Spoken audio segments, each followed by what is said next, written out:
Fashion डिझाईनचा course करतो आहे आणि मग आपण हा पेपर यूज करतो आहे, पण हा पेपर का यूज करतो ह्याच्या मागचं पण एक कारण आहे.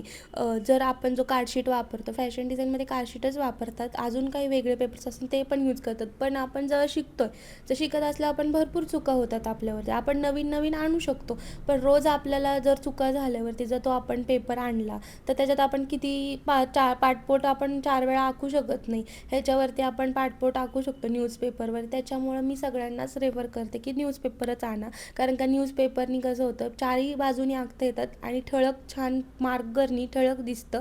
त्याच्यामुळं मेजरमेंटसुद्धा चुकत नाही, स्केल्स वगैरे असतात त्याच्यामुळे मेजरमेंट अजिबात चुकत नाही, परफेक्ट बसतं ब्लाऊजसुद्धा. जर ब्लाऊजची कटिंग व्यवस्थित जर असली ना तर ब्लाऊज एकदम परफेक्ट बसतं. आणि स्लीव्ज पण कसं, आर्महोलमध्ये रिंकल्स येतात, त्याच्यामुळं आर्महोलमध्ये त्याची कटिंग पण व्यवस्थित करावी लागते, त्याच्याकडून रिंकल्स येत नाही स्लीव्जमध्ये. स्लीव्जची कटिंग व्यवस्थित असेल तर व्यवस्थित बसतं. त्याच्यामुळे आपल्याला अस्तरची घडी जी असती ती उभी ठेवायची का आडवी ठेवायची ह्याच्यावर पण डिपेंड असतं. आणि हा जो ब्लाऊज आहे हा स्टुडंटचा ब्लाऊज आहे, हा पूर्ण झाल्यावरती मी ह्याची व्हिडिओ टाकेलच. ह्याला सब्यासा पॅटर्न बोलतात. ह्याच्यामध्ये आपण थोडी डिझाईन घेतली आहे आणि हा पूर्ण ब्लाऊज झाल्यावर ह्याचा पण एक छोटासा मिनी ब्लॉग मी शेअरच करेल तुमच्यासोबत.